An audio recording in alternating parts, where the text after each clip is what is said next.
of the internet. Before we go ahead and get started, we need to make sure that things are alive and well on YouTube and Facebook and on Rumble, of course.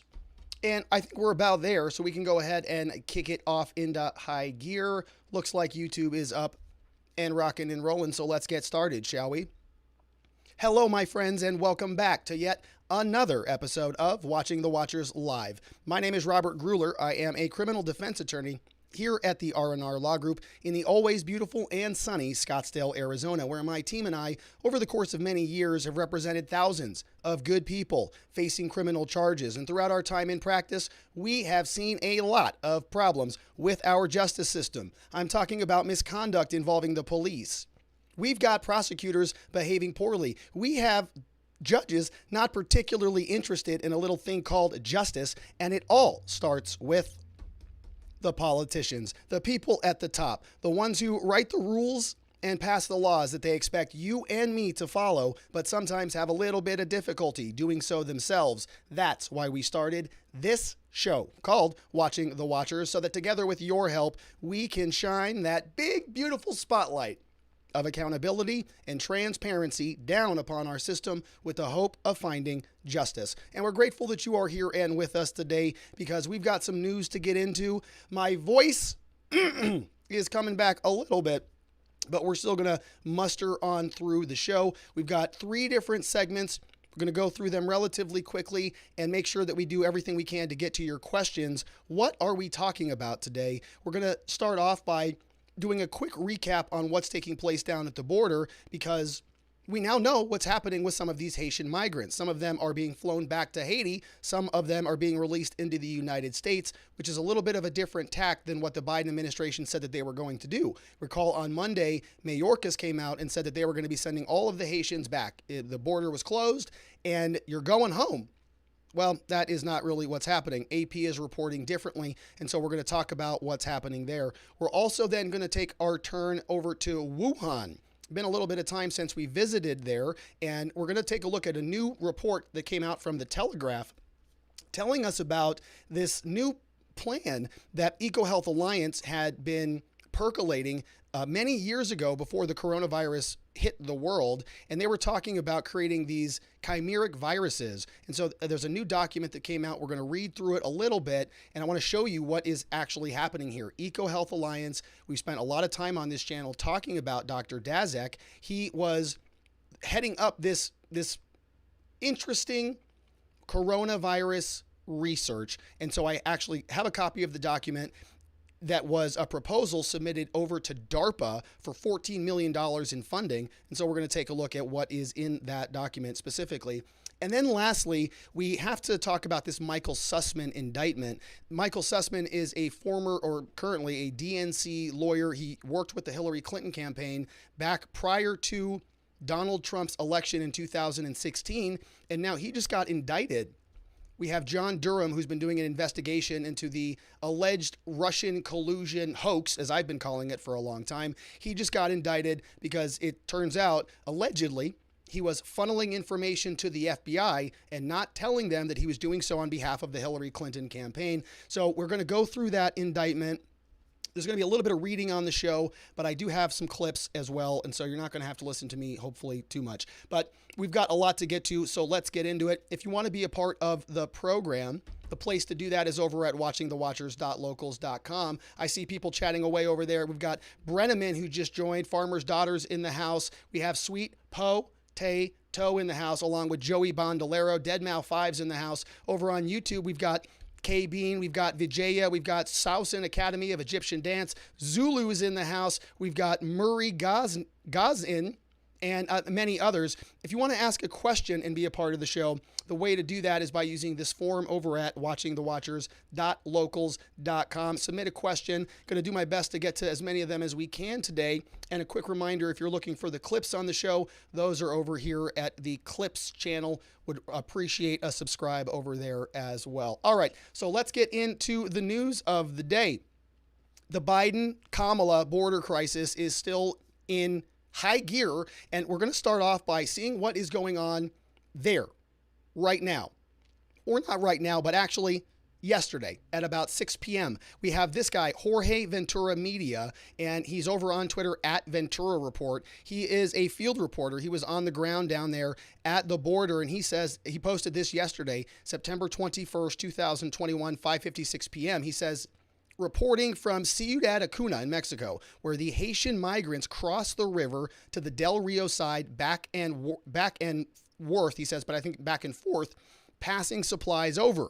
Never seen anything like this. DHS Secretary Mayorkas said, quote, the border is closed, but it doesn't look like it. And so we've been following this along for some period of time. Of course, I'm an Arizona person, and so the border is something that is very close to home here, but I also recognize that this is something that starts here, but then spreads throughout the rest of the country. And so we have to pay close attention to what is happening here, because the Biden administration has been promising us that this was all going to be rectified. They don't even want to use the word crisis. They put Kamala Harris in charge of this whole thing.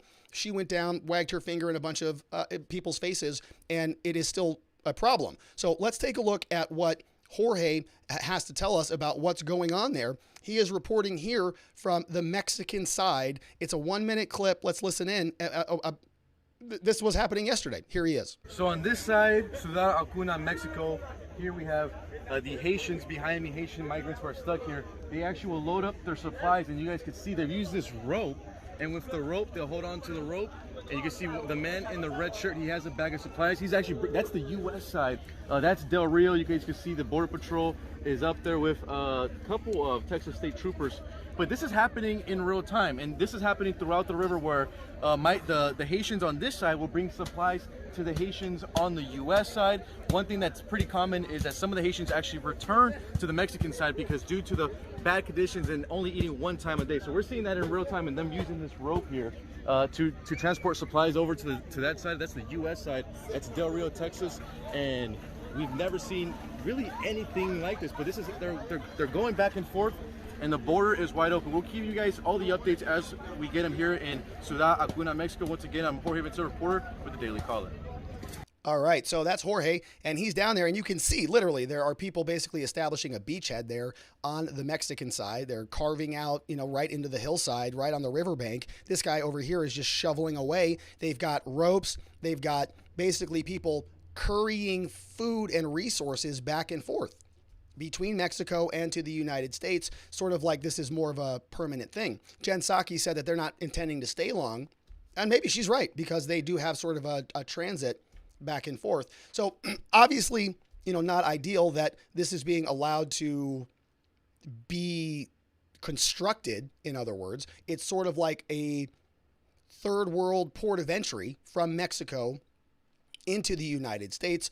And we know that when the Border Patrol goes out there and tries to stop this from happening, when they put Border Patrol agents on horseback and tell them to go secure the border, that the media loses its collective mind anytime that there's an image that purports to look bad. That we saw yesterday, we went through the whole show talking about this whip narrative that was just manufactured out of nowhere. Everybody jumped on it. Mayorkas jumped on it. Psaki jumped on it, and the list goes on and on. Now, they didn't spend much time too concerned about migrants leaving children in bushes, migrants defecating all over themselves, 12,000 of them under a bridge in Texas. They weren't too concerned about those things, about the food problems, about the sanitation problems, about the COVID problems. None of that was that important. What was the story of the day was the whips that weren't actually whips. Then they modified that to say that these were whip-like objects. And then Mayorkas is out there saying that they're horrified, horrendous images, and that they're going to need to go and investigate this further. And so that's where we're at right now. Now we have Jorge reporting that they're establishing a beachhead in order to essentially, migrate into the country. But we're not hearing too much about that in the media because they're all still in a tizzy about the whips. Now, I mentioned previously that the Biden administration had communicated that there was going to be a lot of airplanes flying the Haitian migrants back from the United States back into Haiti. And that's quite a journey, right? Because we went through the map yesterday. We saw what the trek had to be for them to get into Mexico before they could make their way up to Del Rio into Texas. And so the idea that they were going to be flying, 7 to 10 people out every day, it's going to be a lot of plane rides to get people back out to their home country. And so we were all sort of wondering if that was going to actually happen, because that did not sound like the Biden administration that we know. We know that they're open borders. We know that they thought that Donald Trump was a racist, and any type of enforcement actions that took place on the border, according to Biden and that side of the aisle, was extremely xenophobic and bigoted. And so it sounds like if the Biden administration is going to be flying Haitians back, are they also bigots? Are they also racists? Are they also xenophobes? I don't know. But they actually did start to send some people back. And on the way, the Haitian migrants weren't too happy about it. They hijacked a bus briefly, and they tried to escape on the route to their deportation flight. So this was posted over by the New York Post, said a group of Haitian migrants who were being bused to San Antonio to fly back to their originating country briefly took control of the vehicle on Monday before making a break for it. The Examiner reported they cited 2 federal law enforcement officials said that escapees were eventually recaptured. Not immediately clear how many initially escaped. An ICE spokesperson told KEVO there were no injuries in connection with the incident. Agency did not respond to a request for comment. And so, man, it sounds like hopefully they didn't use whips to go, recapture those escapees, but I guess they would have had to maybe hold them, right? Physically detain them in order to evacuate them out of the country. And so, I guess that's probably a racist thing too, probably, according to many people there. Now, when they were able to regain control of the bus and actually continue to the airport, they were in fact able to board some of the Haitian migrants onto an airplane and then fly them back into Haiti. And when they got there, they were not happy about that either. There was chaos on the tarmac at Haiti's main airport after U.S. deports the migrants. CNN reported this today, says that chaotic scenes broke out at Haiti's main airport on Tuesday after the migrants who had been deported from the United States were flown back home. Thousands of Haitians have fled the country due to a combination of political instability, 12,000 people dead after the earthquakes. Democratic lawmakers, they've urged the Biden administration to stop deporting those who fled Haiti for the U.S. White House says that they're committed to returning them. Furious Haitians crowded the tarmac at the Port-au-Prince airport after being dropped off. A group of men rushed back towards the plane after they disembarked. One man got back on board. Said, I'm angry at the government. We were told in prison that the Haitian government had signed to send us back to Haiti. They're all bad people, these authorities, says somebody who's 45. Now, this was the scene there. This is back in Haiti at Port-au-Prince, and you can see what this looks like. These are the Haitian migrants who are very upset about what was taking place there. Let's watch this clip.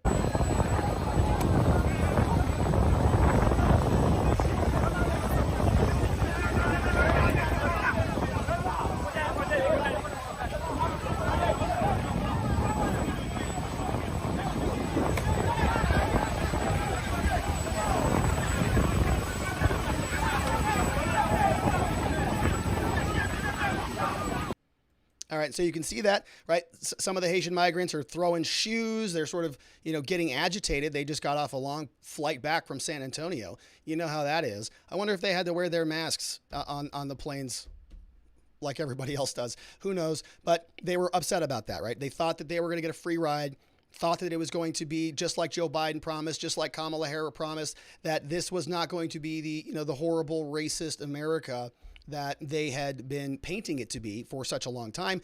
But now they're back home in Haiti. Now, there's some interesting things that are taking place about how did the Department of Homeland Security actually process these people. And it looks like this person over here on Twitter posted this, says Homeland Security did not take their time to fill out these bits of information on the plastic bags. These were being used to fulfill to kind of fill up their personal items in here. You can see Homeland Security bag says, we have numbers, line numbers, sieging agency, the ICE case number, the name of the violator, the date and the time of the seizure. These bags are supposed to be, being used to identify, help these people identify their personal belongings, so that kind of like check baggage to some degree. Put your belongings in here, identify it, and then you will be able to pick it up when you land. But DHS wasn't filling anything out. And so this is what the scene looked like when the migrants got off the plane. Sort of like the U.S. just said, we're kind of done with you. And this is what that looked like as they're picking up.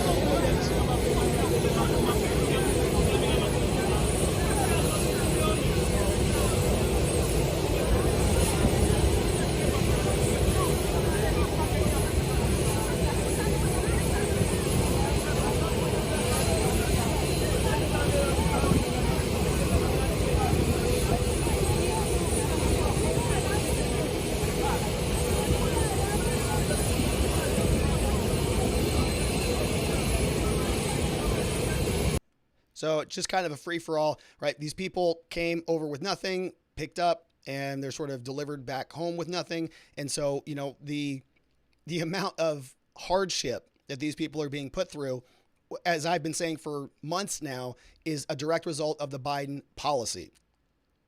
They have made decisions politically, policy decisions that are causing this to happen. And so, you know, I think that it's just horrible what they're incentivizing these people to do, but we'll see what they have to say about it. Now, those are just the people that have been sent back.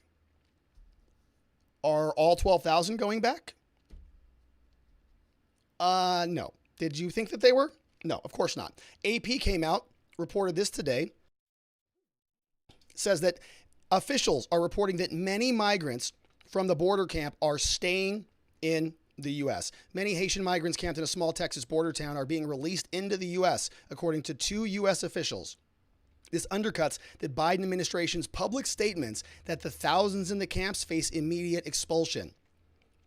This official says that Haitians have been freed on a, quote, very, very large scale in recent days. Put the figure in the thousands. The official, who has direct knowledge of operations, was not authorized to discuss the matter on Tuesday and spoke anonymously. Many have been released with notices to appear. We talked about those yesterday. It's basically like a little ticket, right? If you've ever been stopped driving home for a speeding ticket or given a warning or giving a ticket and a summons to appear, it says, hey, you're going to come to court, right? Yes, I'm going to come to court. And what happens if you don't? Well, they're going to suspend your license, or they're going to issue a warrant for your arrest, or any one of those things. And that works in the United States because you have a driver's license. You have a name and an identity. And if the courts clamp down on those things and prohibit you from driving because you have a missed court date and a suspended license, or some sort of ramifications for missing your court date, that's going to incentivize you to come and show up to court. But here, they don't have those things. These are just essentially anonymous people who have no basis in the United States. So they are being issued notices to appear at an immigration office within 60 days. An outcome that requires less processing time, allows Border Patrol to just fly through people. A second U.S. official, also with direct knowledge and speaking also on anonymity conditions, said a large number of Haitians were being processed under immigration laws and not being placed on expulsion flights to Haiti that started on Sunday. The official could not be more specific about how many. And that is, I think, where this irks me the most. It's the idea that the administration comes out, says one thing, and does an entirely different thing. We played the clips yesterday of Department of Homeland Security Secretary Mayorkas, who was out specifically in his Border Patrol shirt. He actually put a Border Patrol shirt on. Oh, look at me, I'm securing the border. Put on a polo, kind of looked like he was supposed to be there. And he came out and said the border is in fact closed. And if you come, you're not going to stay here. But that's not really what's happening, is it? 2 officials, and this is the AP reporting this. This isn't Fox News or, one of the other right-wing news sites. This is the AP says, yeah, look, Border Patrol officials who I'm sure they're vetting are telling us that this is what is really happening. Huge, huge numbers of people, very, very large scales of people in the thousands are now just being released with a notice to appear. That's it.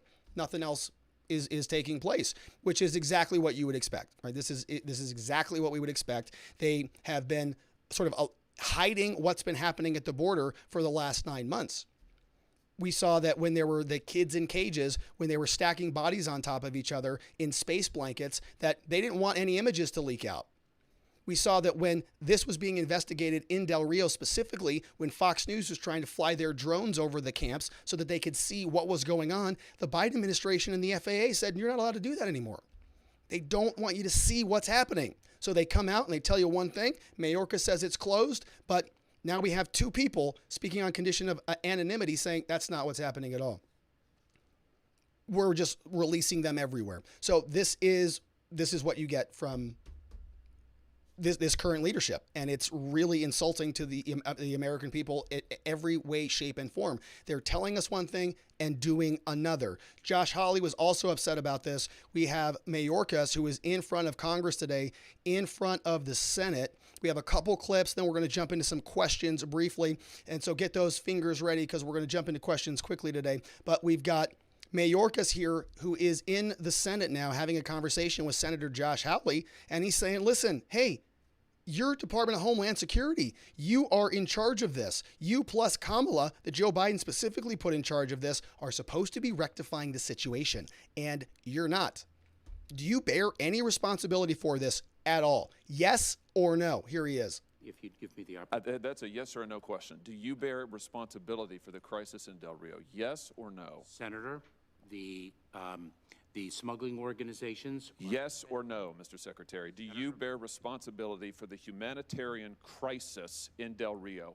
Yes or no? Senator, it is my responsibility to address the human tragedy in Del Rio, to address that, and we are doing so.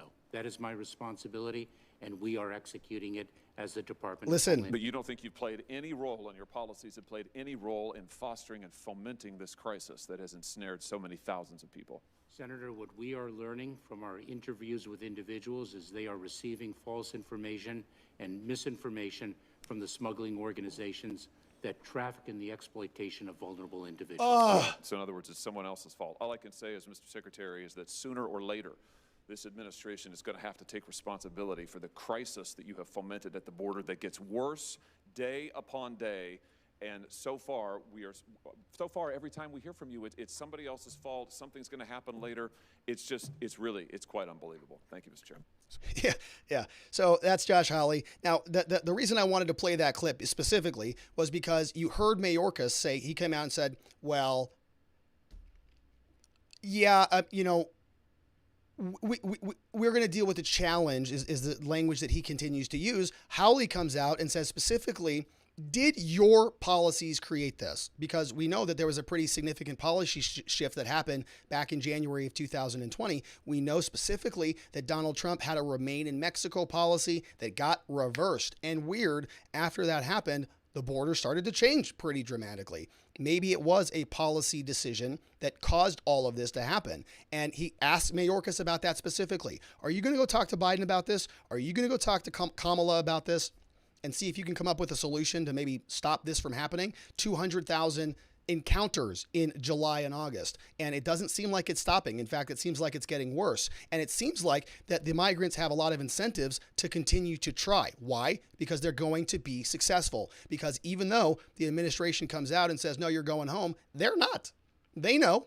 And when they have a certain number of people in the country communicating back to the rest of their community that we made it, that's going to be a pretty good incentive to encourage other people to come. So Hawley goes out and says, hey, maybe it's about the Remain in Mexico policy. Maybe it's one of your decisions that is causing this crisis to continue to compound. And he says, no. It was false misinformation. It's misinformation out there. Oh, yeah, because it's all about information now. COVID misinformation, white supremacy misinformation, election interference information, Russian collusion, the whole thing, right? It's all misinformation. Has nothing to do with policies. They just have the wrong information. They didn't get the memo that the border's closed, which is weird because Kamala went down there and told everybody that. So I don't know where the miscommunication was. Or maybe it's not about that. Okay. Maybe they know damn well that the policy is the United States, the official policy is what it is, but they're coming anyways because they know it's not accurate. because Mayorkas comes out and says something and they do something else entirely different behind the scene. This is continuing every single month. So Mayorkas not going to take any responsibility. We know Kamala is gone with the wind, is not coming back to the border, wants nothing to do with it. So what's going to happen? Probably nothing. Here is Doug Ducey. We talked about his letter yesterday. He is now here on Fox News communicating that he's got 26 other governors who are all Republicans who are now going to be making this a federal issue. We'll see if anything happens as a result. I doubt it, because the Republicans have been actually more useless than the Democrats have. Republicans at least talk about it and then do nothing. The Democrats just kind of don't even talk about it. It's not a problem. It's not even a crisis. It's just, migration. And as we heard from a lot of the representatives yesterday, they don't even think it should be criminal. The border really doesn't even matter all that much. If you listen to AOC and Rashida Tlaib. Here is Doug Ducey, was on Fox News. We're going to jump into the questions on the border right after this. Here he is. Well, it's time for the Biden administration to act. Border security has been seen as something that the southern states have to deal with on the border. The reason that you have Governor Hutchinson and Governor Kemp here from Arkansas and Georgia is because something that's become national security, because we don't know who's coming over the border, has become public safety. The drugs and crime that we're seeing rising in our states and flooding over the border is infecting our schools and neighborhoods. More than half the nation's governors, all Republican, have demanded a meeting with President Biden. We know how to fix this situation. It's a federal issue. We want to work with them, but the time for action is right now. All right, so the time for action is right now. That's from our governor, Doug Ducey. The time for action is now. I am so sick of hearing these people say that. Republicans are useless. Democrats are useless. This is just kind of the way it is. 26 governors. We'll see if they do anything about it. I'll tell you this. I've been alive for 36 years in the state of Arizona. Nothing has ever happened. Nothing. They've all promised it. They all come out and talk about it. I've heard many different Josh Hawleys come out there and scold the Democrats. I've heard the Democrats come out and scold the Republicans. Everything changes hands one way or the other, and nothing ever gets done.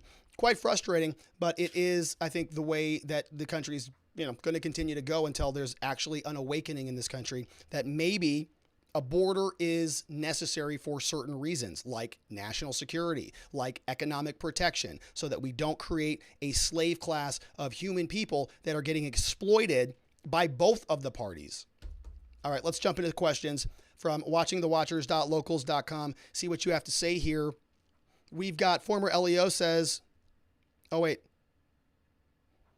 All right, that's from former LEO. So that's the Garrett Foster indictment. Let me pull that up. I'm going to save that for the next show. Good to see you, former LEO. We've got Kareem says, and meanwhile, the northern land border has been shut tight for 18 months. We need to fly if we want to come down to the U.S., and even will no longer be possible in November unless we comply with the vaccine tyranny. Yeah. Right. And I was talking to another attorney here at our law firm. He was just in Canada, and he was telling us about the difficulties of traveling back and forth. Like you have to fly one direction or the other and then drive or something. The whole thing was kind of a mess because of the restrictions, but that doesn't apply to the southern border. Jen Psaki said, we don't even care about COVID. Why? They're not intending to stay here. They're here for lunch. They're just coming for lunch. They just wanted to come pay a visit to their relatives in Del Rio. Then they're going to hop back on the rope and just sort of go back across the river. It's nonsense. All right. We have another one from Edon Tess says, where is the Mexican Border Patrol? Do they have a border patrol? Should they be there as well? Wouldn't our border control call Mexican border control and try to work together? Did the Haitians land legally or illegally in Mexico? Maybe Kamala can go to Haiti and solve the global warming problem causing the migration. Maybe. We have Go Navy says, Rob, always appreciate your show. It's a basic Cloward and Piven strategy. Overload the system and the system collapses. This is the outcome they wanted all along. I think there's a lot of truth to that, Go Navy. A lot of truth to that in a lot of different areas in this country. Watch things break so that you can go and be the solution. What is the solution? More government. Oh, it's more taxes. Oh, it's more civil liberties that people need to give up in order to comply with whatever the government needs to do. And I think you're exactly right. This is where that is going. We have the Honorable Alejandro Mayorkas, very honorable, says, Haiti is sending us their best people. How do you No, these people are not doctors, engineers, and PhD candidates. You know, it's true. They might be lawyers too. I have no idea. But they were throwing shoes at airplanes, which, you know, I've wanted to do myself. So maybe there's some truth there. Thunder 7 says, sounding much better today, Rob. Yesterday, you blamed the reps for this border crisis. They supported Trump's strong border policies, which made the border the most secure in decades. They have no power in Congress or the White House, can only demand changes, but the Dems not listening to them, of course. Governor Abbott from Texas has made a makeshift wall with cars. Not bad, actually. The Republican governors trying to stop this humanitarian disaster. Reps are against these illegals flooding into the country. The Dems have the power and destroying everything it touches. They don't care about the illegals and how they are truly suffering. Yeah, I really don't think that they do care about them. Right? They have the better argument from an emotional perspective. It's we care about, you know, these are women and children, and they're just trying to improve their lives. I can empathize with that. Genuinely and sincerely, I empathize with that. But that's not really what I think this is about for them. Right? They don't really care about the totality of suffering. If they did, then they wouldn't be causing this, because there's a lot of suffering that's taking place right now. And I understand your point, Thunder 7. I know I am hard on the Republicans. I do know that the Republicans have no power right now, but that's not always the case. They've had a lot of power over my lifetime, and they've done nothing with it. So they're going to bitch and moan, excuse my language, about the border here right now because they can't do anything specifically. So these 26 governors are going to scream and shout from the rooftops about what a horrible thing this is. And then guess what? When the Republicans are back in charge, not going to do anything about it. Nobody fought for Donald Trump. Nobody was supporting him on the wall, right? It was sort of like he was kind of his own little island trying to get that thing through. Where was Mitch McConnell on that? Where was anybody in the other Republican parties beating the drum on this thing? Where was Doug Ducey back then? Nowhere. Because that was an opportunity to actually do something. That would have enabled them to solve the problem. Because they did have power, and now they don't. So now they're going to complain about it. And then when they get back in charge, nothing is going to happen again. And we're going to go around and around and around and around. Because the Republicans, they also want to exploit people and rob them of their humanity for whatever reason. And it's disgusting behavior. It really makes my blood boil. We have Bumma Lickett says, this is a hush-hush that the Biden administration doesn't want the Americans to find out. Booster dose vaccines. I'm not going to read that one there. That is, I can't get into some of that stuff, Bumma Lickett, because YouTube doesn't like that stuff. LT13 says, I heard a Border Patrol representative on John Solomon's Just the News. He said, spinning the reins like that are in the training manual approved by the Biden administration. Keeps people safe from getting stepped on by the horse. So it's for the person on the ground's protection. And I saw a lot of that yesterday. A lot of people were wondering what this spinning was. And it's like, yeah, it is to keep you away from the horse so the horse doesn't step on you. Nadarb says, Texas needs a governor that will actually stand up to this. Da-dunch. I don't get it, Nadarb. Stand up. I don't get it. I'm slow. I'm also got a lot of different medical chemicals running through my body. Perry Masonary says the Dems care not if the illegals are vaxxed or not. They know this virus won't be dangerous to average, healthy people. That's from Perry Masonary. We have Monster One says, did you see good old Chucky Schumer's statement? Basically said what we all knew, that they want the immigrants for labor. So much for them caring about the American workers. Americans can't get higher wages because they want cheap labor. Yeah, I really think it's about economics more than it is about humanitarian crises. We have Major says, let me read this quickly. Let's see. If someone was to go to the border and handle the invasion in not the way everyone else wants it handled, could the person claim that they were following their oath to the Constitution to protect from the enemies, foreign and domestic? The government isn't protecting our country. So Major's asking essentially if people could just go down to the border and sort of act on their own. And we actually had a situation like this. Remember we had the militiamen, I think that's what they were called.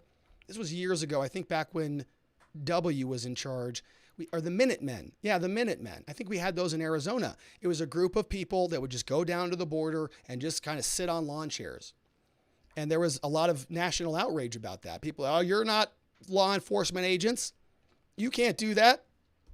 They did it. They weren't, going and rounding up illegals, but they would call the Border Patrol and say, hey, we've got people crossing the border, and it turned into a big thing, right? The government doesn't like it when you step into their lane a little bit and you make them look incompetent. So I understand what you're saying, Major, but the U.S. government, I think, would if you cross the line, look what they're doing to the Border Patrol agent who did not have a whip. He worked for the government. He didn't do anything wrong, and they're going to skewer that guy. They have been skewering that guy. So if you go in as a regular citizen, somebody who doesn't work for Border Patrol, if you go down there and you try to make a mark in this thing, that is going to be a problem, I think, for you. The government's not going to be happy about that. All right, we've got a couple other questions. Let's see what else is here. Monster One says, so glad to see another Republican Holly who won't do anything but ask questions. Republicans are worthless. Absolutely true. The GOP is garbage. Nancy Pelosi says, I can't take it anymore. I surrender. Trump 2024. That's from Nancy. Monster One says, how about these governors just do something? Don't rely on the feds, just enforce their own borders. Well, like I said, I'm not real sure that they're interested in solving anything. X is here, says, how does the Biden administration benefit from open border policies? Is there any plans to grant them amnesty? Yes, there is, right? I can't speak unequivocally about that. But yeah, they were trying to introduce immigration stuff into the new reconciliation bill that they're trying to cram through Congress right now. Right? There's kind of an inter-party war in the Democrats right now about whether or not they're going to be able to pass a disgustingly bloated spending bill or a monstrously disgusting bloated spending bill. It's one of the two. They're trying to figure out which one is going to work for the Biden administration. This is all what you're hearing about Manchin and Sinema and Pelosi and reconciliation, all of this stuff. Well, they tried to cram in some immigration stuff into this bill, and the Senate parliamentarian said, you're not allowed to do that because this is a spending bill, not a policy bill. So they're going to do everything they humanly can do to get a new group of dependent voters on them, promise them everything under the sun, and then get new votes. That's from X. I think that's always been the strategy. We have some other questions. Shades is here. Says lunch. They brought their lunch. They all had nice Uber Eats containers, all well-dressed and phones. Funny, the Haitians actually in Haiti don't seem to be as well taken care of. Yeah, some interesting thoughts there. Monster One says, throwing shoes. These people are more armed than the January 6 people. Why isn't this called an insurrection? It's a good question. Gavin Newsom says, why isn't there a border crisis on the California border compared to the other states? Cali would literally welcome them in. It's a good question. They should go over that direction.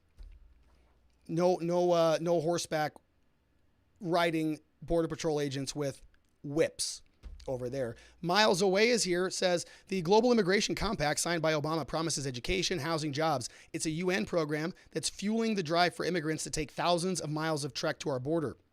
This is what Biden isn't talking about and why he seems contradictory. Please dig it up and read. That's from Miles Away. Thanks for sharing that, Miles. Deadmau says, flying a small number of Haitians back to their home country may have been done for the optics. Biden knows it will garner media headlines while the vast majority are waved through anywhere to anywhere USA. What the media doesn't report on is more important than what they do. That's a good point. That's from Deadmau. And we have a few more questions before we jump into the next segment. We have one more here from Bumalickit. Says, I live in one of the border towns in Texas. Local churches, especially the Catholic Church, claim and shelter the illegal immigrants, and from there's no way of knowing what the future is of the illegal aliens. As an ordinary law-abiding citizen, what can I do except observe what's going on? Who can I call? Because it seems nobody's doing anything about the pouring of the illegals in our town. So, Bumalickit, you're in the same position as many other people in this country. There isn't much you can do about it other than complain to your representatives. Complain to your local people. Complain to your House of Representative, your congressman, your senator, your governor. And all they're going to do is just complain about it, and nothing's going to get done. So I think you're going to be dealing with this indefinitely, as are the rest of us. Let's see what else. Monster One says, last one, the squad said to ignore the Senate parliamentarian. So much for the law. They did, right? They don't even care about any of that. All right, my friends. And that was it over from Watching the Watchers. Oh no, Soul Vikings here. Soul Viking says, Haitians would vote Dem historically, so I think this dog and pony show with a small crowd of singles is just that. Optics. Good one to leave off there. That was from Soul Viking, and I appreciate all of those questions over from watchingthewatchers.locals.com. All right, and so we're going to jump into the next segment. What else do we have here? The lab leak theory continues. New documents have emerged that show that EcoHealth Alliance, remember this organization that was run by Dr. Daszak? Well, apparently they were trying to get $14 million from DARPA to fund some very interesting coronavirus research by injecting particles into bats, into caves. We're going to go through it. The Telegraph reported this, says that documents reveal researchers applied for $14 million to fund a controversial project in 2018 written by Sarah Napton. She's the science editor. This was posted September 21st, says that the Wuhan and U.S. scientists were planning to release enhanced airborne coronavirus particles into Chinese bat populations to inoculate them against diseases that could jump to humans. This came from a leaked grant proposal. We have those documents that we're going to go through.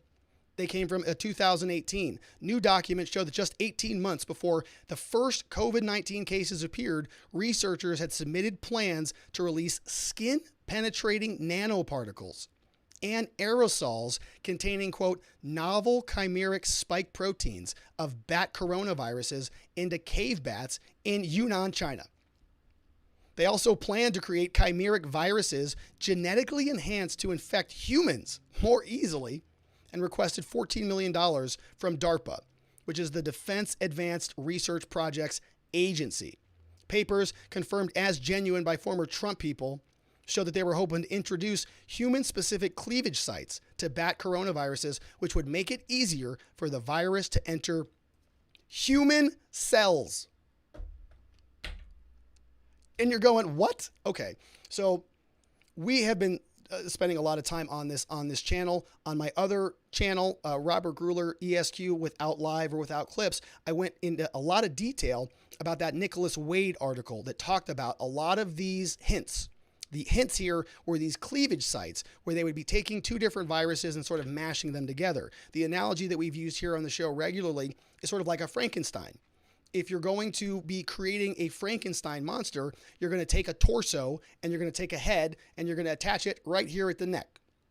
And if that would make the most sense, right? Rather than attaching it halfway through the head, or let's say attaching an arm here in the middle of the bicep. You'd attach it at the shoulder. You take the arm off, you'd attach it here, you take somebody else's leg off, you just shove it up there, and then you take somebody else's head, put it on, boom, you got a Frankenstein. Well, that's kind of what the viruses look like, because you can see those junctures. You can see where the head meets the body, and you can say, oh, well, that's not the same person. That's a different torso and a different head. And so a lot of this stuff was being speculated about by Nicholas Wade, that they were creating these cleavage sites and engineering via gain-of-function mechanisms worse viruses so that they could then create therapeutics to deal with them. And so we've got a bunch of, scientists out here who are like playing around with viruses. All right, so let's take a look at what the actual proposal looks like. This is it, 75-page document, proposal volume 1. It's from DARPA. The name of the project is called Diffuse, Diffusing the Threat of Bat-Borne Coronaviruses. And you'll notice we've got bats over here, and we have some soldiers. Looks like they have some fatigues on, helmets, firearms. Who is the principal investigator? Oh, look at this right here. Peter Daszak, PhD, from EcoHealth Alliance. This is the grant. It's 75 pages long. We're not going to go through it in its entirety, but I want to show you, remember, the key players here. This is what we spent a lot of time on the show talking about. But this is Dr. Daszak right here, one of the key players. Remember, this guy was the head of EcoHealth Alliance. EcoHealth Alliance wrote the article, this article, back in February 19 of 2020. This guy wrote this article, says, we stand together to strongly condemn conspiracy theories suggesting that COVID-19 does not have a natural origin. Does not have a natural origin. right? Like this came from a lab. That's a conspiracy theory. The idea that we could have done something to cause this thing is totally conspiratorial, according to him, according to his article. And he posted that article. It was signed off on by a bunch of these other, so-called scientists who concurred with that. And in my opinion, this was something that was done to set the narrative, to set the tone, to sort of poo-poo the idea that this was a lab leak. This was right in the early days of the coronavirus. And we have this guy that the media latched onto. And they said, there's no way it came from a lab. This was all natural. And now we know that there was this proposal that was floating around in March of 2018 from EcoHealth Alliance specifically. Dear Committee for DARPA, please accept the following proposal to the Preventing Emerging Pathogenic Threats Program. Signed off, Dr. Peter Daszak here. March 24, 2018. The title is Project Diffuse, Diffusing the Threat of Bat-Borne Coronaviruses. Here's the amount requested. $14 million, $200,009, $245. Thank you for your time. I look forward to hearing from you. Signed off by this gal, the Chief of Staff from EcoHealth Alliance. And so we're going to go through this in a little bit of detail. Now, I'm a lawyer. I'm not a virologist, okay? But we're going to take a look at this, and you can put two and two together. What this feels like to me are a bunch of scientists who are trying to justify their work to go around and tinker with some pretty serious, pretty nasty viruses. They were going through the US government. They were asking for 14 million bucks. Now, they didn't get that. DARPA said, no, we're not going to pay you that. This is insane. And the question becomes, was that the end of it? Did they just say, oh, okay, well, I guess we're not going to do this research? Let's take a look at what is happening here. This is the executive summary for Project Diffuse. They give us a couple different technical approaches. And so, of course, this is some heavy virology stuff, but let's see if we can parse out what's going on here. The executive summary says, our goal is to diffuse the potential for spillover of novel bat origin, high-risk SARS-related viruses. So they're trying to stop viruses from naturally emerging out of bats and spilling over into the human population. In technical approach 1, they're going to intensively sample bats. They're going to go to field sites all around the country. They're going to sequence their spike proteins. They're going to reverse engineer them. They're going to insert them back into bat backbone viruses. Why are they doing that? See this backbone here? Why? They're going to put them in bat SARS-CoV backbones. Look at this right here. These use the bat SARS-CoV backbones, not SARS-CoV. And as a result, they are exempt from dual use and gain of function concerns. They're going to do that to then infect humanized mice. They're going to assess the capacity to cause SARS-like diseases. Then they're going to use those infected mice, and they're going to build machine learning genotype phenotype models of viral evolution and spillover risk. They're going to validate these. They're going to take previously collected human samples that are also assessing spike proteins. They're going to build host pathogen spatial models and then predict the bat species compositions in caves throughout China. By the end of year 1, they're going to create a prototype app for what? The war fighter. Look at that. This is for military applications. A prototype app for the war fighter that identifies the likelihood of bats harboring dangerous viral pathogens at any site across Asia. And so, when I first start reading this, this sort of feels like it's a solution in search of a problem to some degree. It's okay. We know that bats have a lot of viruses and that they're going to be a potential for spillover into the human population and so on and so forth. But is DARPA needing warfighters to have an app that gives them some information about the likelihood of viruses jumping over from a bat into a human species? Do we need $14 million for this research? Or is all of this sort of being done under the guise of good productivity, right? Of fighting back against dangerous viruses, but in fact, giving them the opportunity to go and play around with this stuff. Let's carry on. They also have a different technical aspect they're going to do that talks about broad-scale immune boosting now. So then they're going to actually inoculate bats. They have immune modulators, upregulate their immune response. They've got targeted immune boosting. They're going to trial delivery methods on captive bats. And the list goes on and on. They've got different members here. Let's take a look at these names. Remember Professor Barrick over from the University of North Carolina? Yeah, that's the same guy that Dr. Fauci and Rand Paul were arguing about on the Senate. What's he going to do? He's going to lead targeted immune boosting work, building on 2 of his decade track record of reverse engineering COVID and other virus spike proteins. So you've got that guy. We've got Professor Wang. He's going to lead work on broad-scale immune boosting. We have Dr. Shi, Bat Lady, Batwoman. We talked a lot about her. She's going to conduct viral testing on all the samples. We have other doctors. They all need $14.2 million and 3.5 years to go do all of this stuff. Here is one of the goals: identify the spillover risk, demonstrate proof of concept, regulating the immunity of bats. They're going to go make these bats immune.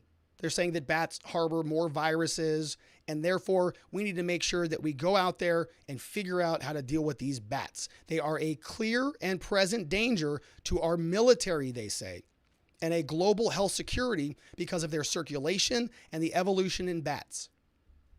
And so, what they would say to this is, we told you so. See, the coronavirus came out and it infected the world. We told you it was a clear and present danger. And it emerged naturally. Well, you might believe that for a minute, unless you read that Nicholas Wade article where he talks about the fur and cleavage sites, where he talks about the idea that both of these things were hacked together just like a Frankenstein. It looks like somebody took the head off one virus and put another head right on top of it. And you can see it because you can see the neck where the two get connected. These are the people who are involved. You can see the program administrator in this little graphic here. Who's the principal investigator right up top? Peter Daszak right there. Technical area, we've got Ross, She, Bat Lady. We've got Wang and Barrick over there. Intervention development, She again. The list goes on and on. Here's their strategy. It begins by doing a complete inventory of the bats and their viruses at a test site. China harbors bats with high-risk viruses. We will collect data from 3 caves at the system. They're going to look at the viral loads, all of those things. They're going to use neural networks to build distribution models. They're going to create a spatial viral spillover risk app, field deployable. Technical area 1, host pathogen prediction. Then we've got intervention development and then outcomes. And again, we see the warfighter again, DARPA, the warfighter. Integrated models, scalable technologies that protect the warfighter. All military money. We have next up predicting the strain now. They're going to combine detailed experimental characteristics of these viruses at our test sites. They're going to predict the jump probability of future viruses that emerge. 15 to 20 spike proteins a year, going to be fed into data models in real time. They're going to predict the jump up here in the first stage. They're going to select the viruses that then have the most human infection potential. They're going to construct chimeric viruses. They're going to evaluate how those viruses work. They're going to put them in humanized mice, and then they're going to do predictive modeling. So they're going to go out, get a whole smorgasbord of different bat viruses. They're going to take the ones that can impact humans. They're going to construct these chimeric viruses. Then they're going to see how they work. They're going to put them in humanized mice, and then they're going to model it. They're going to say, oh, well, now that we know, this is what we think is going to happen in the future. And that's going to be useful to society. Instead of the idea being that maybe that they did that and the virus actually leaked out and spread throughout the world and is killing millions of people now. So that also could have been a thing that happened, right? Yeah, it could have. We also have what they're showing us here is more of the back end processing. Network machine learning is going to predict the spillover, build different genotype, phenotype models. Here, they're talking about preempting the risk, and this is their mitigation plan. Personal safety, biosafety, mitigation of risk to public health. All the work done with the bats is going to be conducted in China by EcoHealth Alliance, by their staff, and the Wuhan Institute of Virology. Capture and sampling techniques have already been previously approved. Experimental work using bats and mice is all okay. All animal work is going to be overseen by all of these people. Everything is safe. All going to be documented by EcoHealth. Field safety. Free-ranging bats are going to be captured using a mist net or a harp trap. So not going to be harmful to the bats. Everything's going to be fine there. Dedicated clothing is going to be worn. Face shields are going to be worn. External clothing is going to be worn. Personnel is going to be wearing water impermeable suits, rubber boots. All field personnel is going to be immunized against rabies and demonstrate protective titer according to CDC guidelines. And the risk to the general public? It has minimal risk to the general public. Why? Sampling is only going to be done near cave sites and not in populous areas. Our team has extensive experience, they say. So, not even a thing. Bats are going to be okay. All of this has been done before. It's all being done in China. Wuhan Institute of Virology. It's all there. This is the organizational chart for how this whole project was being structured. And then we're jumping into your chat next. This is, as you can see, the administration and the program management, Dr. Peter Daszak. There he is again, right at the top. We have Ralph Barrick over here. He's got 1, 2, 3, 4 doctors. We have Dr. Linda Wang, another doctor, Jerome Abbott. We have Zhang, Zhu, we have Jimenez, we have Allen, we have Latine, we have all of these people who presumably know what happened here. And so this is a giant proposal, $14 million. Do you think that this work just stopped? Do you think that DARPA said, oh, we're not going to just give you the $14 million? And they just said, oh, okay, I guess we tried. Yeah, I guess we tried that. So thanks, I guess we'll try again next year. No, of course not. Right? These are people meddling around in areas that maybe they shouldn't be meddling around in. What do you have to say about it? Let's take your questions over at watchingthewatchers.locals.com. See what has come in here. We have Monster One says, hey, detective, there is no way I committed that murder. Ignore the blood on my hands. Yeah, completely agree with that. And the idea that this whole thing was natural and that Daszak and the rest of these scientists were sort of very, very hungry to make sure that they came out unequivocally and said that this was absolutely natural. Kind of, it's like, you know, me doth think the lady doth protesteth too mucheth. All right, we have another one from Monster One says, did you see the CCP defector who said the virus was released on purpose at the War Games in Wuhan at the end of 2019? I did see it. I didn't spend much time on it other than just looking at the headline, but yeah, not good. Major says, they are bat crazy. Ha ha ha, that's from Major in the house. And we have a couple more. Beavis and Butthead says, haha, cleavage, which is fun. Soul Viking is here, says, before the pandemic, many people did not think that a scientific journal could be dishonest, but the veil's been definitely pulled off. And we have seen several that are part of the political machine and attempting to manipulate not only the perception of those in science and the medicine, but also the public at large. Yeah, that's from Soul Viking. Yeah, science has really taken a hit over the last 18 months or so. All right, all of the people who come out and say, follow the science, like the White House, and the FDA says, no, that's not what we're doing. Those boosters are not going into effect. Oh, so science is kind of politicized now, kind of changes to whatever you want it to be. Whatever you need to do, you make the science fit it. And if you want to protect your company, like EcoHealth Alliance, you make sure you get your buddies to circle the wagons, come back out here, and communicate this was natural. Good one from Soul Viking. A couple more. Dead Mouse says, says a little off topic, but I heard there was a Nicki Minaj concert in Scottsdale, Arizona last week. Rob, how'd you lose your voice again? Busted. It's true. I'm a Nicki Minaj ultra fan now. I can't help it. Can't deny it. I'm Not Gas says, wow, DARPA is more responsible in handing out research for deadly technologies than the NIH. Yeah, they are. Yeah, Fauci's like, yeah, no problem. Yeah, what 14 million? Have 20. All you need. You're good to go.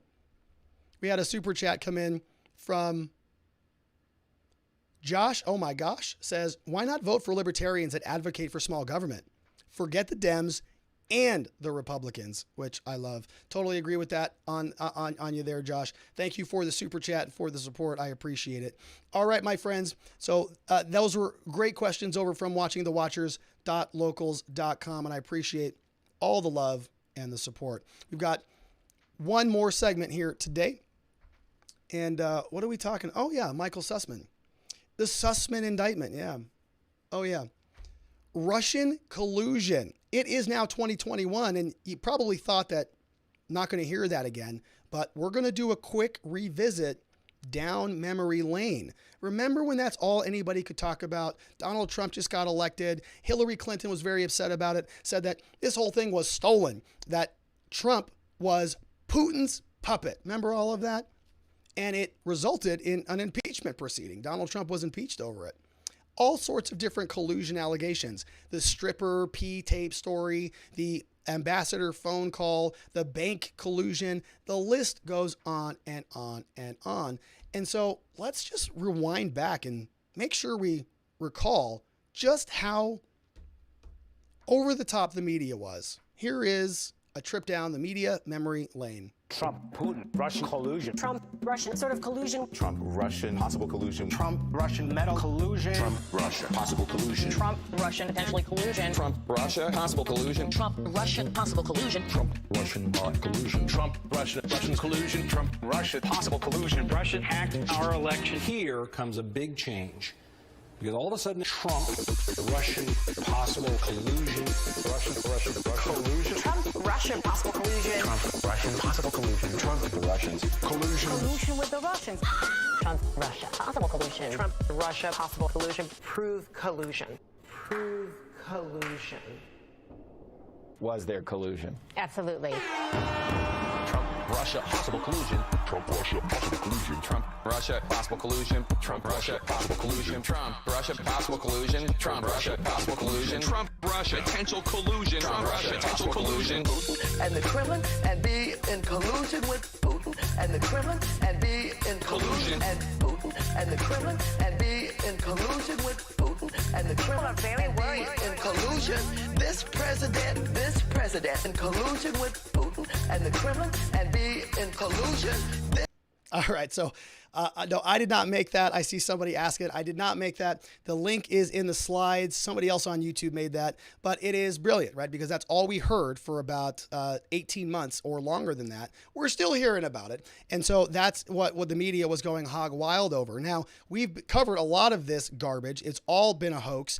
And now there's an indictment to show that. We have Michale Sussman was a lawyer. He just got charged in the Durham probe. He pled not guilty last week. He had another court date today, nothing too eventful, but I did have a chance to go through the indictment, and so we are going to go through it. He is a 57-year-old cybersecurity lawyer, according to CNN, worked for the Democrats and the Hillary Clinton presidential campaign, pleaded not guilty in federal court on Friday in his first appearance following his indictment on charges of lying to the FBI.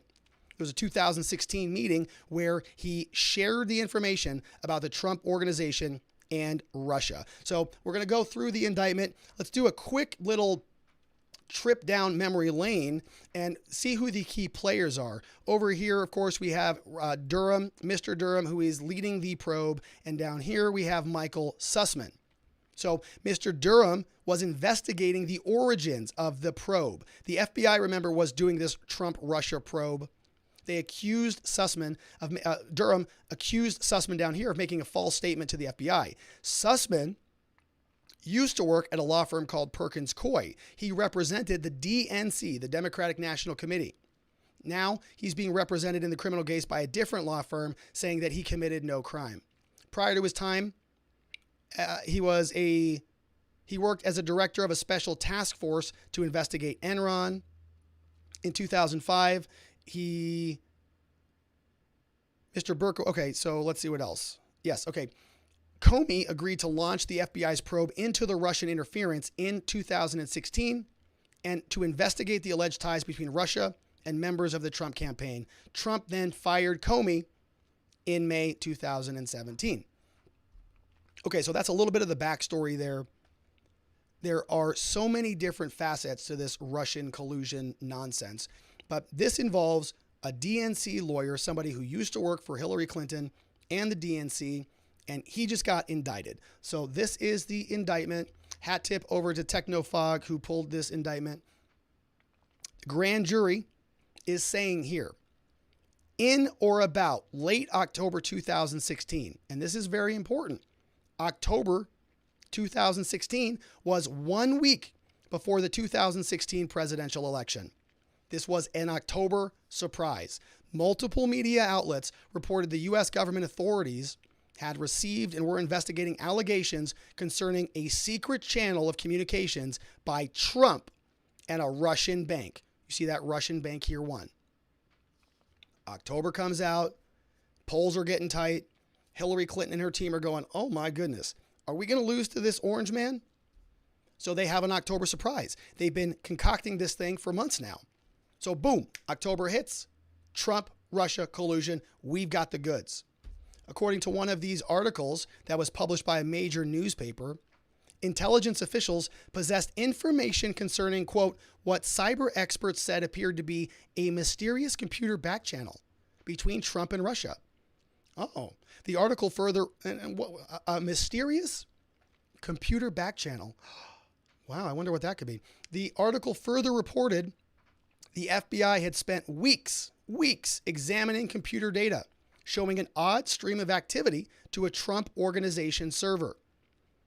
Computer logs showed 2 servers from a Russian bank sent more than 2,700 lookup messages starting in the spring.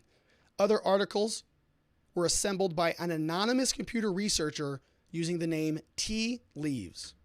All right, so October surprise comes out, and it's true. The FBI did start an investigation. Why? They met with Michale Sussman. He's the defendant. He's a lawyer at an international law firm. He requested and held a meeting with FBI General Counsel. Took place September 19th, 2016 at FBI headquarters. He provided the FBI 3, quote, white papers along with data files containing evidence supporting the secret communications channel. So this lawyer comes to the FBI, delivers them a basket of goods. During the meeting, Sussman lied about the capacity in which he was providing the allegations to the FBI. He falsely stated that he was not doing his work, quote, for any client. That meant that the FBI General Counsel believed that Sussman was, quote, acting as a good citizen. He was just passing along information. He wasn't a paid advocate. He wasn't a political operative. In further detail, this statement was intentionally false. Sussman was, in fact, acting on behalf of other clients, specifically tech executive number 1 at a U.S. internet company. We don't know who that is. Tech executive 1 is a very nefarious actor in this indictment. Don't know who it is. And who else? The Hillary Clinton presidential campaign. So he goes to the FBI and says, I'm just a nice guy. And I'm a lawyer and I came across this information. I'm a cybersecurity person. You should see this. Donald Trump is colluding with the Russians. And they go, well, that's pretty serious allegations there, Sussman. Just to make sure that there's no conflict of interest here, just to make sure you're being honest and truthful, that you're bringing us good data. You don't happen to work for the DNC, do you? No. Or Hillary Clinton, you're not bringing this on their behalf, are you? No. Okay, well, I guess we're going to look into it then. Well, Sussman's lie was material because the false statement misled the FBI counsel and other FBI personnel concerning the political nature of his work. If they knew that, they would have been more able to fully assess and uncover more details. But they didn't do that, did they?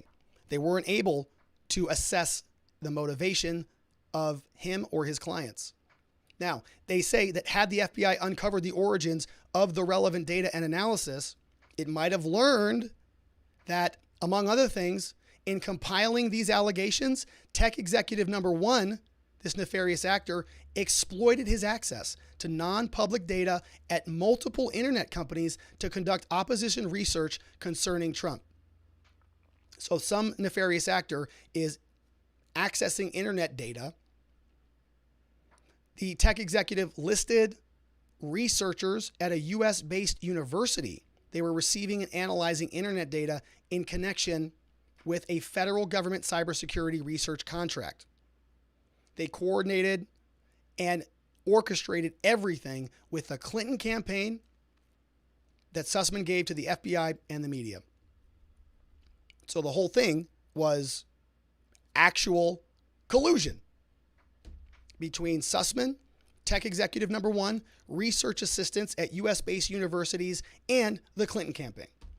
FBI investigation of these allegations nevertheless concluded there was insufficient evidence to support these allegations. The investigation revealed that the server at issue that Sussman was so upset about was not owned or operated by Trump. Rather, it was a mass marketing email company that sent advertisements for Trump hotels. It's a marketing company that's sending emails back and forth. And so they go and concoct this whole thing to deliver that to the FBI. Now, let's take a look at who some of these people are. Tech executive number one uses his access at multiple internet companies to conduct opposition research and create a narrative regarding Trump, right? They wanted to do that. In furtherance of his efforts, Sussman and campaign lawyer one and tech executive number one used his access at multiple organizations to gather and mine non-public and public internet data regarding Trump. Why? With the goal of creating a, quote, narrative regarding the candidate's ties to Russia. Tech executive number one later shared results of these searches with Sussman so that Sussman could give it over to the FBI. All right. Next, we have tech executive number one. He then gives tasks to somebody else, researchers number one and number two. So he builds a little bit of a research team. They worked at a US-based university. He asked them to search broadly through internet data. Why? They wanted to support an inference or a narrative regarding Trump that would please certain VIPs. Look at that. Moreover, and as alleged, he provided that information that was gathered back over to Sussman so that he could give it to the FBI. So it goes tech researcher one, two research assistants. Tech researcher one is saying, listen, guys, we need to find some evidence here because the VIPs would be very happy if there was a narrative, Trump-Russia collusion. Researchers do that, give it back over to tech executive number one. Tech executive number one gives it over to the lawyer gives it over to the FBI. All being coordinated with the Hillary Clinton campaign. And in addition to this, Sussman then, so this is actually kind of hilarious. This is funny. If you're a lawyer, this is hilarious. So Sussman goes in and says, I'm not doing any of this for Hillary Clinton.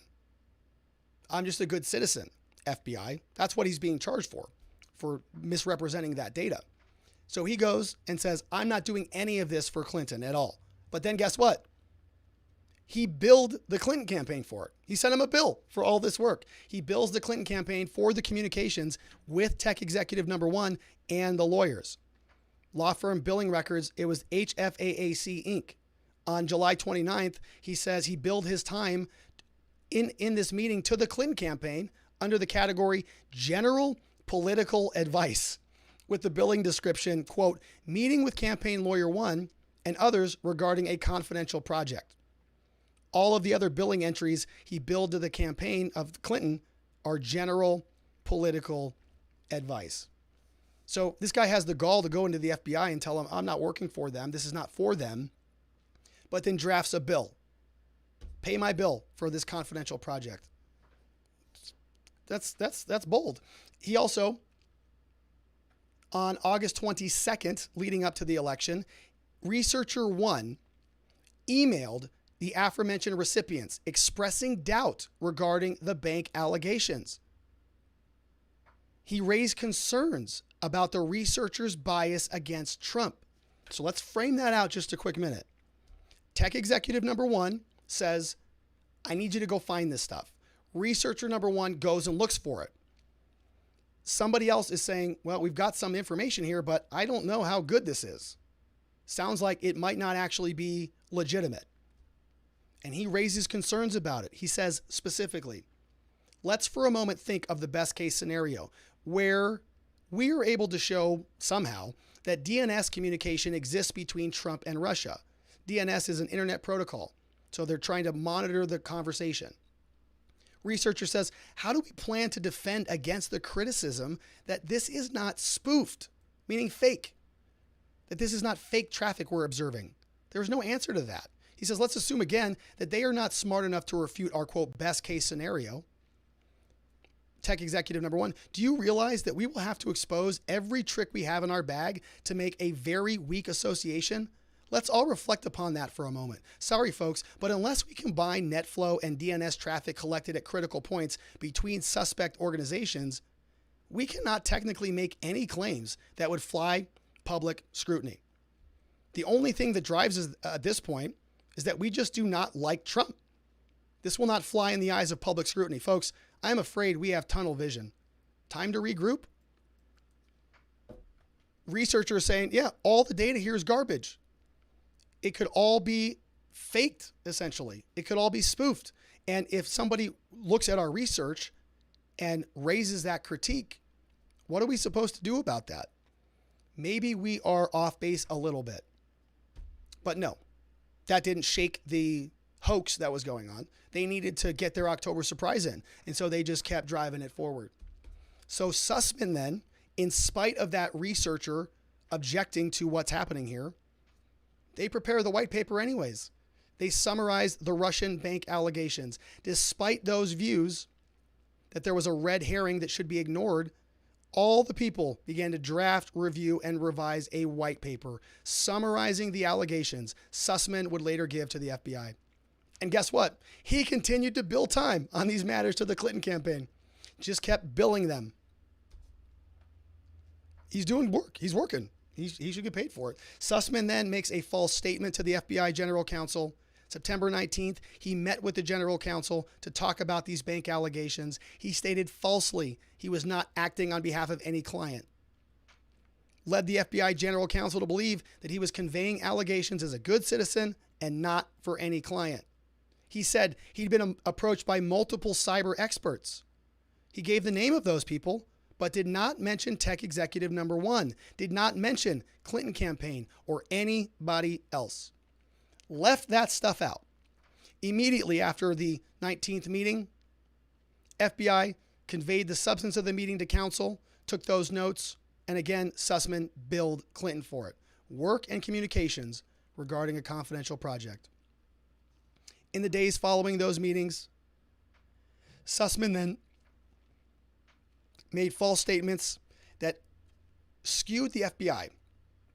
The FBI might have allocated its resources differently or more efficiently and uncovered more incomplete information about the reliability of the data.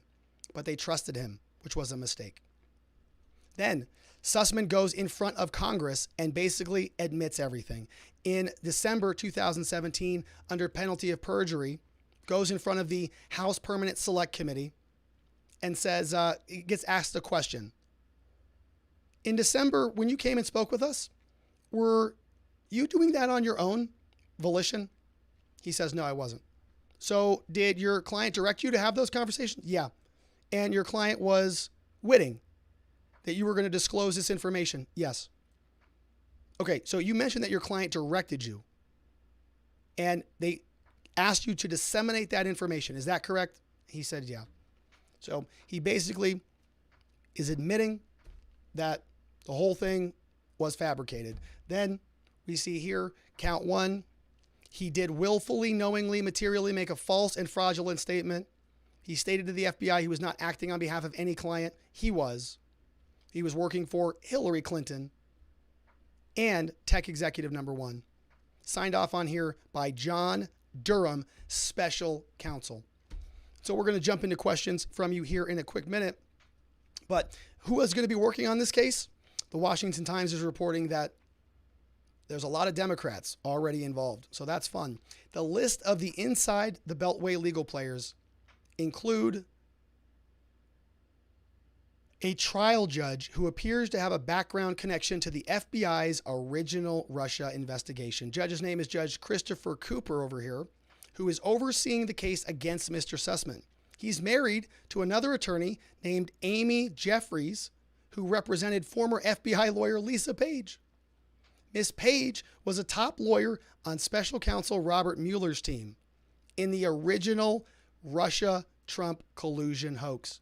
She has anti-Trump tweets from her former paramour, Peter Strzok. So the judge is married to a lawyer who represented Lisa Page, who was the lover of Peter Strzok. Don't you just love this country? It's just amazing. So we'll see what happens to him. We'll see where that case goes. It's just too horrible. It's just such a disaster. This is America. All right, let's see what you have to say. Questions from watchingthewatchers.locals.com. Have a couple in here. I'm Not Gas says, I see you're also a fan of Place Boing. I was a big fan of that song. I probably got a copyright strike on YouTube, but it was worth it. We have Mustang Jeff says, the indictment purportedly points to and implicates Hillary Clinton. Exactly when will the media breathlessly report on it? Answer, never. Contradicts the propaganda narrative. People, wake up. That's from Mustang Jeff. Thanks, Mustang Jeff. We have a couple more. Soul Viking says, we can't forget the so special John McCain was very involved in peddling the dossier. Disgusting. He will be held responsible elsewhere for his participation. Yeah, he absolutely was responsible for that. Didn't he deliver it? I think he did. We have Thunder7 says, good video, Rob. The brainwashing with the Russian collusion delusion worked, even the day many Dems believe Putin helped Trump win. But I always knew Durham would expose the criminals. Sussman, just the beginning. Remember, all the players in the FBI were fired. I'm sure many sang like canaries to avoid charges of treason. Justice is coming. One can only hope there, Thunder7. Thanks for being here. We have another one. Monster1 says, is anyone really surprised this guy is crooked? Sus is shorthand for suspect or suspicious. The guy's name is literally Suspicious Man. I like that. I didn't catch that, but that is accurate. It's true, and it makes sense. I think it's the universe speaking. Monster1 says, is this something to get excited about? Durham has been investigating for almost 2 years. We've gotten 2 arrests of low-level people. Is there any possibility that anyone significant will get indicted, or are they just sacrificing the low-hanging fruit? I think it's the latter. I don't think anything's going to come of it. I mean, honestly, I say this regularly, but we have a ruling class of people, and this is like blood sport for them, right? And so is anybody going to pay repercussions for this? I highly doubt it. Hillary Clinton's not getting indicted. Donald Trump's not getting indicted. It never happens because they are royalty. And in America, they operate under a different set of rules than you and I do. And this guy's in that, he may get something, but it won't be anything serious. I'm Not Gas says, Sussman is kind of sus, man. It's true. It is true. It's a good point. I'm Not Gas. And See the Veil says, hey, Rob, glad you're getting better. Voice sounds stronger. Keep it up. Happy you're on the mend. Thanks, See the Veil. I appreciate it. Can you post the information you read on the virus and the vaccines you talked about earlier in Locals so I can read up on what they did? Yeah. So, yeah, I can. The link to the full 75-page proposal is in the slides, but I can link the PDF as well as soon as we get off here.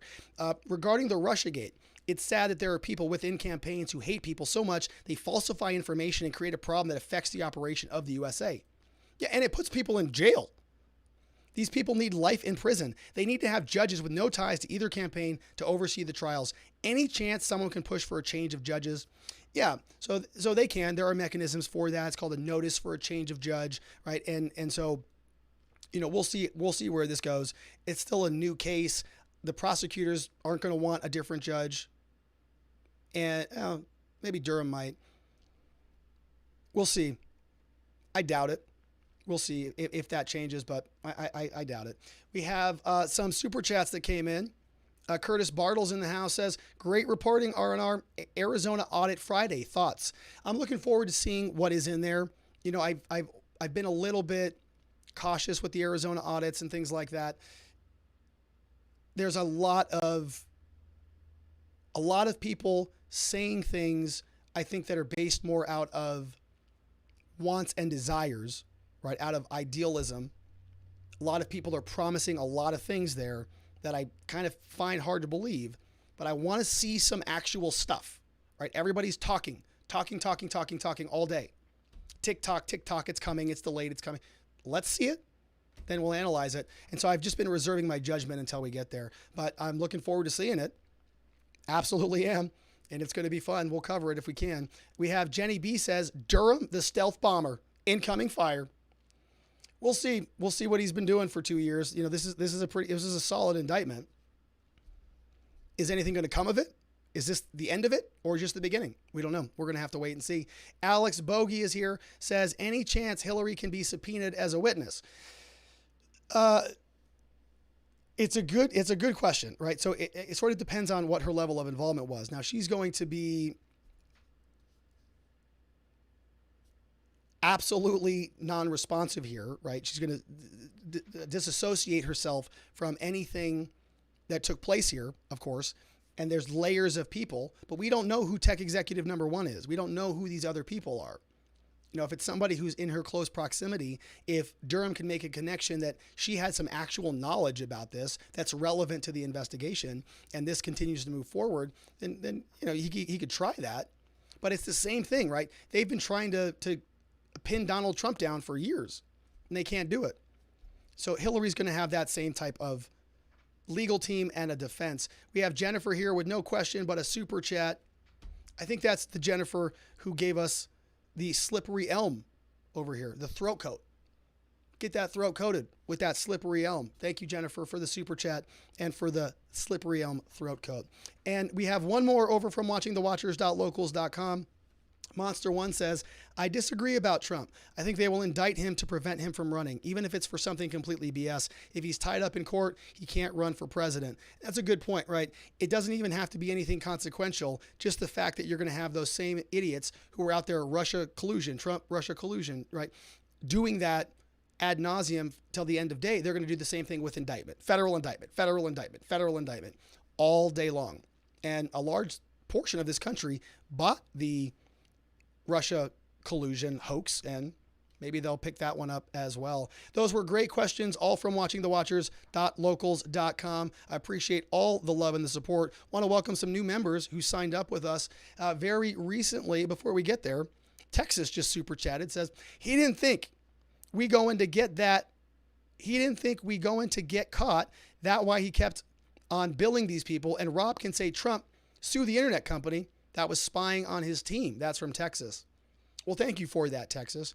We'll see what Trump's response is to any of this. I'd be very curious to know who that tech executive number one is. Very curious to see who that is. Another great super chat. Thank you for that. We have some new members who joined us over at watchingthewatchers.locals.com. Very grateful for you signing up.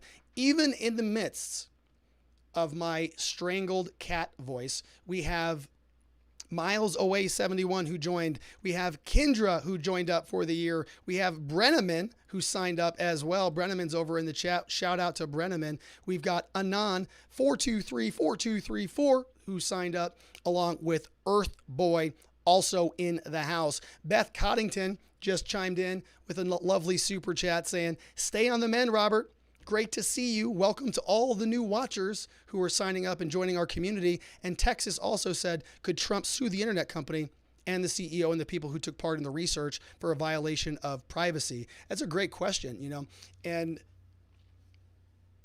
Maybe, yeah, maybe. You know, I don't know. So I don't handle those types of claims, and so it'd be hard for me to sort of opine on that. But yeah, that's a good level of inquiry. I think it's certainly appropriate. Back over to the new members. Last week we had No One You Know, KTE Dot, Pink Peep, Lachina James, Jesse Wright, and Michael Krogan. If you want to join us over at watchingthewatchers.locals.com, $5 a month, $50 annually. I certainly appreciate it. YouTube demonetizes us every single time we do a live stream. So, you know, I appreciate your support. It's very much appreciated. If you want to join us on our locals meetup, Saturday, October 2nd, 7 to 8 p.m. We have about an hour and a half live stream. It's not a live stream. It's a Zoom meeting where we all get to meet. We turn our cameras on if you want, keep them off if you don't, and we just talk. We get to meet each other. We're building a community. We're connecting with each other outside of YouTube, where we can actually put names to faces and meet some good people and hear from other people around the world. It's really a lot of fun. About 35 to 40 people who show up regularly. Raise your hands, chime in, tell us what's going on in your part of the world. I really would appreciate it if you joined us Saturday, October 2nd, 7 to 8 p.m. And that, my friends, is it for me for the day. I want to thank you once again for joining us. Again, Voice is on the mend. It's going to continue to get better over the week, and I appreciate your patience with me here on that. We're going to be back here same time, same place tomorrow.